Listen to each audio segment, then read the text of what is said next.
ठीक है, welcome back to the new video. और जैसे कि आप सभी को पता होगा कि बीटेक के फर्स्ट सेमेस्टर के जितने बच्चे हैं हमारे, वो उनका एग्ज़ाम डेट 11 को फिक्स हो रखा है। तो देखिए, एग्ज़ाम जब आता है ना तो बच्चे सोचते हैं कि कुछ पढ़ाई कर ले, ठीक है, और कुछ पढ़ाई करे और जैसे भी करके पास हो जाना है। सभी को ऐसा ही लगता है।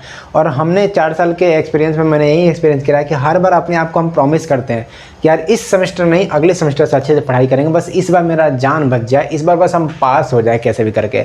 और फिर जब अगला सेमेस्टर आता है ना तो फिर हम वही चीज़ें दोहरा रहे होते हैं। फिर उस बार भी यही सोचते हैं यार इस सेमेस्टर में कैसे भी करके पास हो जाएं और अगला सेमेस्टर हम बेहतर कर लेंगे, अगला सेमेस्टर में शुरू से ही पढ़ लेंगे। बट एक्चुअली 4 साल में मैंने कभी नहीं देखा है कि ऐसा हो कि हम पहले भी सेमेस्टर के पहले अपने आप को प्रिपेयर कर सके कि हमने अच्छे से पढ़ाई किया हुआ है। हर साल और हर सेमेस्टर में यही मेरे साथ होता था। तो आई होप कि सभी के साथ यही होने वाला रहेगा। हालांकि आप फर्स्ट सेमेस्टर का स्टूडेंट हो, फर्स्ट सेमेस्टर का एग्ज़ाम अभी देने जा रहे हो, तो फिर भी आपके साथ यही हो रहा होगा। आपने थ्रू आउट द जो आपको 6 मंथ का टाइम मिला था उसमें आपने बिल्कुल ही नहीं पढ़ाई करा होगा, जहाँ तक मैं समझ पा रहा हूँ इंजीनियरिंग को। आपको जब लास्ट का मंथ आता है तो आप सोचते हो कि मैं आज पढ़ाई करूँगा और अब पढ़ाई करूँगा और अब पढ़ करके मैं अच्छा करूँगा। तो लास्ट में आपको पास कैसे करना है, इसके कुछ ट्रिक हैं। मतलब कुछ ट्रिक नहीं, मतलब कुछ ऐसा वर्क करना है जिससे कि आपको लास्ट में कुछ ना भी पढ़े हो फिर भी आपको एटलीस्ट इतना करके जाना है जिससे कि आपको लगे कि हाँ चलो यार इस बार हम पास हो गए हैं, अगली बार सोच लेंगे, अगली बार देख लेंगे। तो एटलीस्ट पास करने के लिए आपको क्या मिनिमम ऐसा चीज़ करना है जिससे कि आप एटलीस्ट पास हो सकोगे, इसके ऊपर बात करने वाले रहेंगे। तो वीडियो काफ़ी ज़्यादा इंपॉर्टेंट होने वाला रहेगा। तो वीडियो को अभी से लाइक कर दो, चैनल पर पहली बार आएगा तो सब्सक्राइब कर दो। चलिए वीडियो को शुरू करते हैं। तो सबसे पहले मैं बता दूं कि बिहार इंजीनियरिंग यूनिवर्सिटी पटना जितने भी स्टूडेंट हैं उन सभी को यहाँ पे एग्ज़ाम होने जा रहा है 11 जुलाई को। अब 11 जुलाई को जो एग्ज़ाम होगा उससे पहले आपको एग्ज़ाम कैसे देना है, क्या करना है, नहीं करना है, इसके ऊपर भी मैंने कंप्लीट वीडियो बना दिए हैं। जा करके लिंक डिस्क्रिप्शन में दे दिया, चेकआउट जरूर कर लीजिएगा। ये इधर आपको आई बटन पे आ जाएगा, जरूर देख लीजिएगा। या आपको लास्ट के वीडियो के इस वीडियो को देखने के बाद से लास्ट में आपको स्क्रीन पे मिल जाएगा वो वीडियो लगा हुआ, आप जाकर के उसको देख लीजिएगा। बहुत इंपॉर्टेंट वीडियो है, जाकर के देख लीजिएगा। एक बार मेरा बात मान लीजिए, उस वीडियो को जाकर के जरूर देख लीजिएगा। बहुत ऐसा चीज़ डिस्कस किया है जो शायद आपको फर्स्ट सेमेस्टर में जानना चाहिए था और आपको नहीं पता होगा। रियल बात बताया गया, तो जाकर के एक बार चेकआउट करिएगा। अब कुछ ऐसे टॉपिक बात करते हैं। एक्चुअली कुछ लोग पूछ रहे थे मेरे से कि बीटेक के फर्स्ट सेमेस्टर में सर हूँ, एग्ज़ाम को कैसे पास करें। देखिए, एग्ज़ाम पास करने के लिए तो पहली बात है कि आपको पढ़ना पड़ता है। लेकिन फिर भी कुछ बच्चे हैं जो कि पढ़े हैं, कुछ बच्चे हैं जो कि नहीं पढ़े, कुछ बच्चे ऐसे हैं जो थोड़ा मोड़ा पढ़े हैं, थोड़ा मोड़ा नहीं पढ़े। तो उनको एक प्रॉपर गाइडेंस के तौर पर मैं कुछ चीज़ें प्रोवाइड करूँगा, उसको आप फॉलो कर लोगे तो डैम श्योर है कि आप इस सेमेस्टर में पास हो जाओगे। पास करने का जो तरीका ना, मिनिमम कितना करें कि पास हो जाएंगे, वो चीज़ हम डिस्कस करेंगे। तो देखिए, सबसे पहले आप अगर सोच रहे हो कि मैं एटलीस्ट कम से कम पास हो जाऊं, तो देखिए पास करने के लिए सबसे पहले आपको क्या करना है यहाँ पे कि मैक्सिमम क्वेश्चन आपको अटेम्प्ट करना है। मैक्सिमम क्वेश्चन अटेम्प्ट ना, बहुत बच्चे गलती करते हैं, ये नहीं समझ पाते हैं कि मैक्सिमम क्वेश्चन अटेम्प्ट करने का मतलब क्या हो गया। देखिए, जैसे कि आपके एग्जाम में टोटल 9 क्वेश्चन होते हैं, उसमें से आपको 5 क्वेश्चन करने होते हैं, ये सभी को पता होगा। लेकिन उस 5 क्वेश्चन में से जो क्वेश्चन आपको करना होता है उसमें आपको क्या करना होता है, उसमें सिंपली आपको देखोगे तो जैसे कि क्वेश्चन जो पूछा गया उस 5 में से 5 को क्वेश्चन को आप ट्राई करो कि हम अटेम्प्ट करें। चाहे आप गलत बनाओ चाहे आप सही बनाओ, एटलीस्ट उसको अटेम्प्ट करो। देखो, अगर छोड़ दोगे तो बिल्कुल ही आपको नंबर नहीं मिलेगा। अगर उसको कुछ ना कुछ बनाए रहोगे, चाहे गलत ही क्यों ना बनाओ, लेकिन बनाए रहोगे ना, कॉपी में लिखा रहेगा ना, तो हो सकता है वो नंबर ना दे, जितना मार्क्स का है उतना ना दे, लेकिन 1 नंबर तो दे सक जाएगा, 2 नंबर तो देगा ही देगा। तो कुछ नंबर देगा ना, तो एटलीस्ट उतना करके आप पास करने के करीब पहुंचोगे। जैसे कि कुछ बच्चे ऐसे होते हैं जिनको मान लीजिए कि 7 नंबर का क्वेश्चन आया, वो 7 नंबर क्वेश्चन उनको बिल्कुल ही नहीं आता है। अब नहीं आता तो उनके पास 2 ऑप्शन है, या तो जो दिमाग में आ रहा है वो लिख देंगे, जैसे भी हो वो लिख देंगे। क्योंकि यहाँ पे सेमेस्टर है, तो सेमेस्टर है, कोई कंपटीशन एग्जाम नहीं है कि आपका नेगेटिव मार्किंग कट रहा है, तो आपको पहले इससे डरना नहीं है, ठीक है। दूसरा चीज़ ये है कि आप डरते हो कि लिखे नहीं लिखे, आता नहीं है, गलत लिखूँ या नहीं लिखूँ। तो भाई डरना नहीं, आपको होशियारी से काम करना है। जितना भी आता है, थोड़ा भी आता है, ज़्यादा भी आता है, या उससे रिलेटेड कुछ भी आता है, उसके आए दाएँ भी कुछ भी आता है, तो आप एटलीस्ट उस क्वेश्चन को अटेम्प्ट करो। जब अटेम्प्ट करोगे तो उस क्वेश्चन में मान लीजिए कि आपने जब दाएं बाएं भी कुछ करके लिखा हुआ, तो 1 पेज 2 पेज लिखे आपने, तो 2 पेज में पूरा चीज़ गलत भी लिखा हुआ था, कुछ भी सटीक जवाब नहीं था, फिर भी आपको 1 नंबर तो मिल ही जाएगा। तो 7 नंबर में आपका एटलीस्ट 1 नंबर मिला ना, तो आपका जो कैरी लगता है ना, तो 1 भी नंबर से आपका कैरी लग सकता है, 2 नंबर से भी लग सकता है। तो एक मिनिमम नंबर भी घट रहा होगा ना, तो वहाँ पे आपको वो नंबर काम आ जाएगा। तो इसका इंपॉर्टेंट समझिए कि आपको मैक्सिमम क्वेश्चन जितना भी हो सकता है आपको अटेम्प्ट करना है। घबराना बिल्कुल नहीं है, नेगेटिव मार्किंग नहीं होता है। सेमेस्टर का एग्जाम है ना, नेगेटिव मार्किंग थोड़े है। आप जेईई मेन का थोड़े एग्जाम दे रहे हो कि नेगेटिव मार्किंग है रखे यहाँ पे। सेमेस्टर का एग्जाम यार, नहीं बना तो कोई दिक्कत नहीं है, जो भी आता है जितना आता है उसको करो, एटलीस्ट उसको अटेम्प्ट करने की कोशिश करो। दाएं बाएं भी चीज़ लिखो लेकिन एटलीस्ट लिख दो। तो आपको कोशिश करना है कि मैक्सिमम क्वेश्चन अटेम्प्ट करें। अब देखो जब क्वेश्चन आप अटेम्प्ट करोगे तो आपको मैं जानकारी के लिए मैं पहले ही बताया था और अभी भी एक बार बताना चाहूँगा। देखिए आपको 3 तरीके का क्वेश्चन मिलेगा।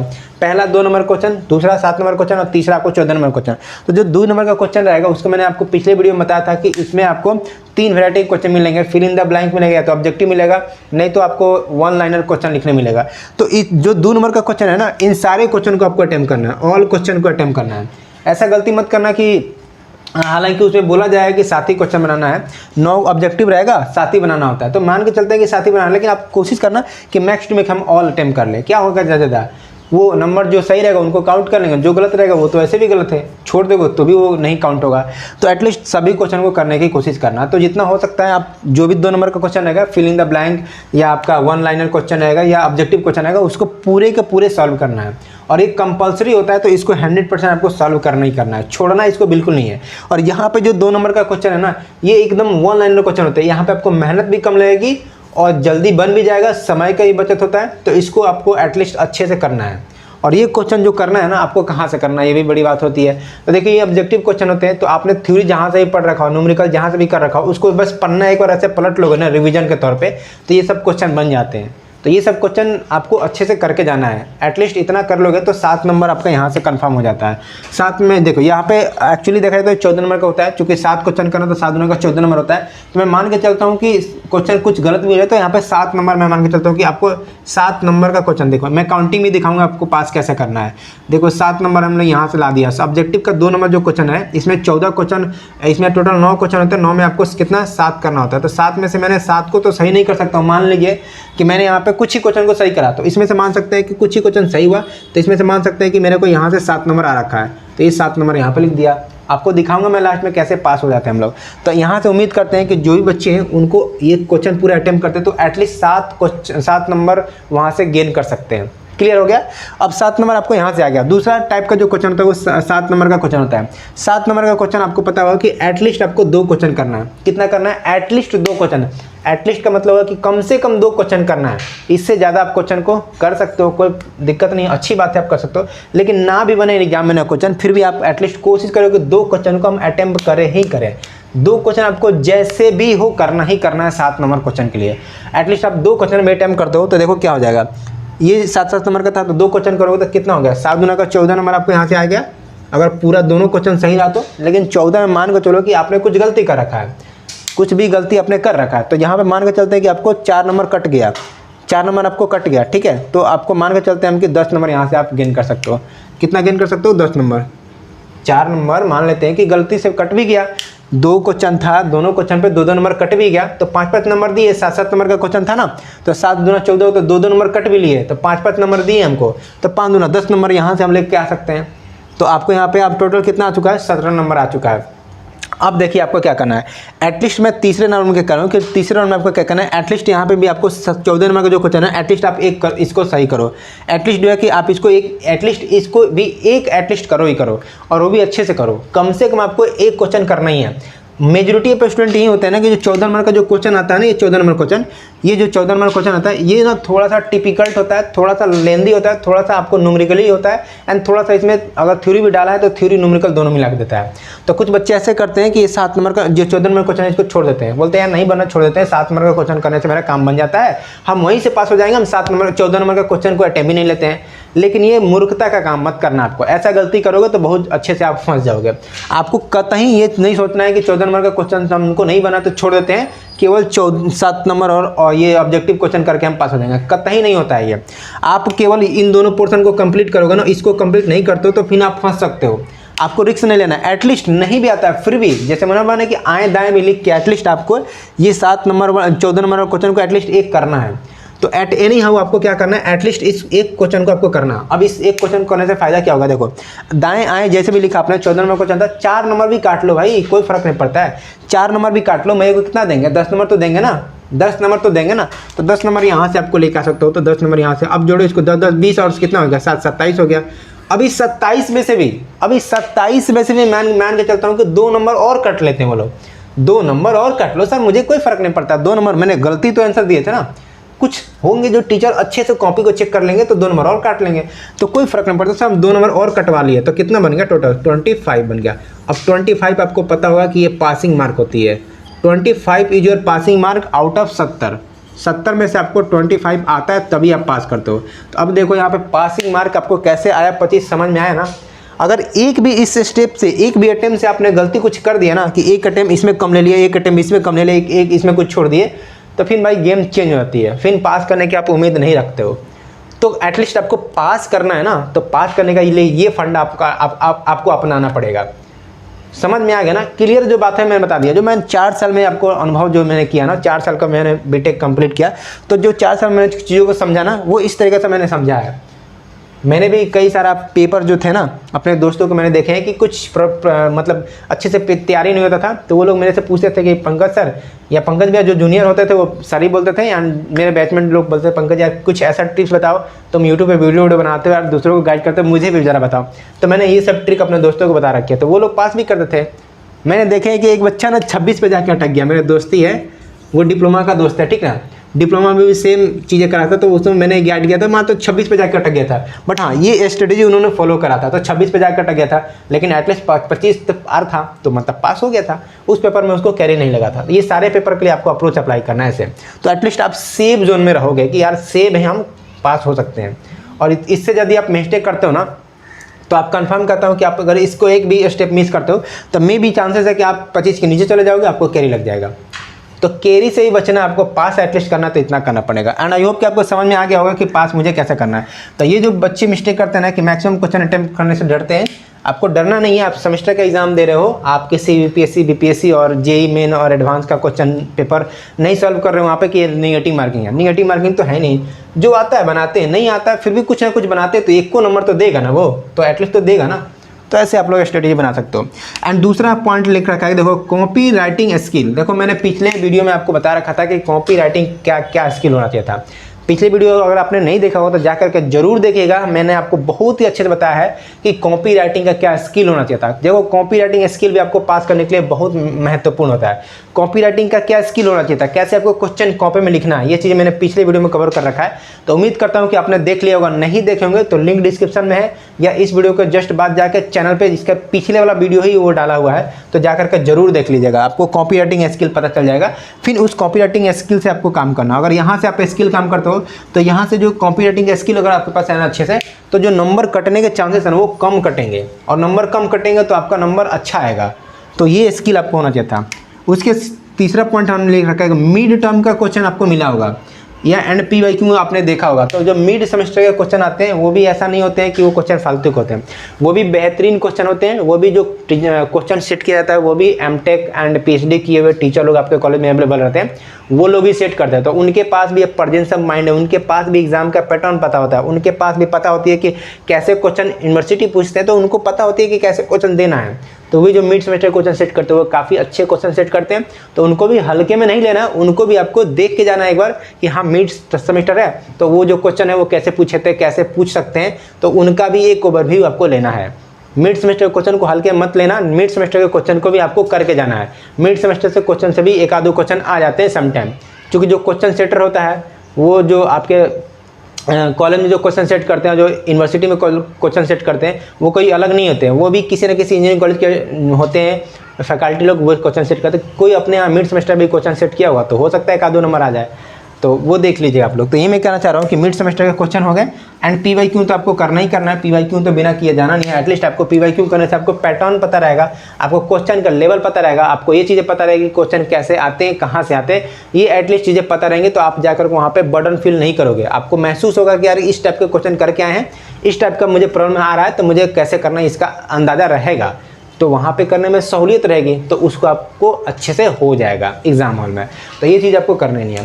एंड तीसरा पॉइंट देखिए कि आपने जब पढ़ा होगा अपने क्लास में, क्लास आपने करा होगा, तो वहाँ पे बहुत सारे टीचर हैं जो कि एक्सपेक्टेड क्वेश्चन बताते रहते हैं कि यार ये एक्सपेक्टेड है, ये इंपॉर्टेंट है, हो सकता है एग्जाम में आ जाए या पूछ रहे यूनिवर्सिटी वाला। तो वैसे क्वेश्चन का भी आपके पास लिस्ट होगा, तो वैसे क्वेश्चन को भी आपको देख लेना है। एंड इवन कुछ कुछ इंपॉर्टेंट टॉपिक होते हैं जो सिलेबस में वो लोग टीचर लोग जो है आपको हाईलाइट करवा देते हैं कि ये इंपॉर्टेंट टॉपिक है, आप खुद भी पढ़ते हो तो आपको समझ में आता है कि यार ये इंपॉर्टेंट टॉपिक है, इसको मुझे करना चाहिए था, तो उसको भी आपको कर लेना है। तो कोई भी एक ऐसा स्टेप जिसको आपको लगता है कि छोड़ देंगे तो फिर आप फंस सकते हो, ये पूरा बेहतरीन तरीक़े से तैयार करो, ये स्ट्रेटेजी आपको फॉलो करना ही करना है। उसके सिवा जो है कि आंसर जो आपके पास मिलेगा क्वेश्चन पेपर में, देखो ये सबसे इंपॉर्टेंट चीज़ है आपको पास करने के लिए, सबसे इंपॉर्टेंट चीज़ है। कभी कभी बच्चे ऐसा होता है कि सारे स्ट्रेटजी को फॉलो कर लेते हैं, सारे चीज़ों को फॉलो करते हैं, सब चीज़ उनको पता होती है, सब चीज़ करते हैं, लेकिन गलती कहाँ पे कर देते हैं, वो गलती आपको नहीं करना है। क्या गलती करते हैं कि जब क्वेश्चन पेपर मिलता है उनके पास और जब क्वेश्चन आंसर मिलता है, उनको क्वेश्चन पेपर मिलता है, क्वेश्चन पेपर में आपको आंसर पेपर मिलता है एक, जहाँ पे आपको क्वेश्चन देख करके आपको आंसर सबमिट करना होता है। यानी कि आपका जो बुकलेट मिलता है, कॉपी आंसर राइटिंग वाला बुकलेट मिलता है, उस बुकलेट को आपको भरना पड़ता है। आपका नाम लिखा रहेगा, ठीक ना, उसके बाद से रजिस्ट्रेशन नंबर आपको लिखना होगा, एंड उसके सिवाय आपको जो रोल नंबर ये सब हो गया, जो भी लिखना पड़ता है, जो बबल वगैरह करने तो वो आपको करना होता है। रजिस्ट्रेशन नंबर आपको फिल ऑल करना पड़ता है, ओड इवेंट वाला भरना पड़ता है, ठीक ना, आपका कॉपी सीरियल नंबर ये सब भरना पड़ता है, तो वो सबको आपको बारीकी से देख के करना है। तो एटलीस्ट आपको इतना काम करना है कि देखो 15 मिनट का जो समय बचता है ना, 15 मिनट आप एग्जाम हॉल में इस पे समय दो कि आपको जो आंसर कॉपी लिखने के लिए मिला है उसको आपको फिल करना है, केयरफुली आपको करना है। ये 15 मिनट का टाइम आप उसी पे दो प्रॉपर, क्योंकि देखो इतना चीज़ करने का मतलब तो तब बनता है ना जब आप इसको अच्छे से फिल कर पाओगे। इसमें अगर आप कुछ गलती करते हो तो आपका रिजल्ट नहीं बनेगा, आप रुक जाओगे, क्योंकि आपका डाटा फिल करने में वहाँ पे प्रॉब्लम हो जाएगी। तो ये चीज़ें आपके पास क्लियर होना चाहिए कि पेपर जो मिलेगा, पेपर को देख के और पेपर को समझ के आपको आंसर राइटिंग के जो पन्ना पेपर मिलते हैं, उस आंसर राइटिंग पेपर में आपको अच्छे से फिल कर देना है जो भी रिक्वायरमेंट चीज़ें हैं। अगर आपको फिल करने में कोई भी तकलीफ हो रही है, कोई भी दिक्कत हो रही है, तो एक और वीडियो का लिंक मैंने डिस्क्रिप्शन में दे दिया है, उसको जाकर के चेकआउट कर लीजिए। वहाँ पर मैंने काफ़ी अच्छे से बता रखा है कि कॉपी जो मिलता है उस कॉपी में आपको कैसे लिखना होता है, क्या करना होता है, सारा चीज़ मैंने बता रखा है, ठीक है। तो उसका भी लिंक मैं डिस्क्रिप्शन में दे रहा हूँ, जाकर के चेकआउट कर लीजिएगा, या इधर आई बटन पे आपको दिख जाएगा, जाकर के चेकआउट करिएगा। आपको वहाँ पे बताया गया है कि कैसे आपको फिल करना होता है प्रॉपर, उसमें पूरा पेज मैंने दिखाया विजुअली, तो आप जाकर के चेकआउट कर सकते हो। तो इतना सारा स्ट्रेटेजी आपको फॉलो करना है। एंड इवन कुछ ऐसे भी प्रॉब्लम आएंगे जो कि थ्योरी हो सकते हैं या तो न्यूमेरिकल होंगे। तो थ्योरी वर्सेस न्यूमेरिकल में आपको क्या करना चाहिए था, देखो कुछ बच्चे होते हैं जो कि थ्योरी में अच्छे होते हैं और कुछ बच्चे होते हैं जो कि न्यूमेरिकल में अच्छे होते हैं। तो जो बच्चे न्यूमेरिकल में अच्छे हैं, गुड एंड वेल भाई, आपके लिए बेहतरीन चीज़ है कि आप इस न्यूमेरिकल में आप अच्छे हो। कुछ बच्चे थ्योरी में होते हैं एंड कुछ बच्चे बीच में होते हैं, ना थ्योरी में ना न्यूमेरिकल में। तो आपको जो है कि बैलेंस करना है, इसको आपको क्या करनी है कि बैलेंस करना है। आपको थ्योरी भी पढ़नी है और न्यूमेरिकल भी पढ़ना है, क्योंकि जो एग्जाम में क्वेश्चन पूछेगा ना वो आपको खुद नहीं पता है कि न्यूमेरिकल पूछेगा थ्योरी पूछेगा। हमने जो एग्जाम दिया था कई सारा मतलब सेमेस्टर के एग्जाम, तो हमने कई बार ऐसा भी सोचा था कि यार न्यूमेरिकल नहीं पूछेगा थ्योरी पूछेगा, बट आ जाता था न्यूमेरिकल। कई बार हमने सोचा कि यार न्यूमेरिकल पूछेगा थ्योरी नहीं पूछेगा, फिर पूछ लेता था थ्योरी।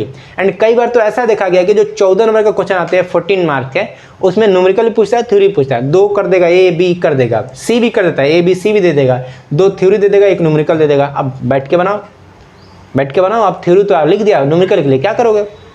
तो आपको थ्योरी प्लस न्यूमेरिकल दोनों आपको प्रैक्टिस करना है, दोनों आपको लेके चलना है, इसको बैलेंस फॉर्म में रखना है। ऐसा मत करना कि केवल थ्योरी पे डिपेंड हो जाना और न्यूमेरिकल पे छोड़ देना, और ऐसा मत करना कि केवल न्यूमेरिकल पे डिपेंड हो जाए और थ्योरी को छोड़ दो। तो आपको दोनों चीज़ों को बैलेंस करके चलना है।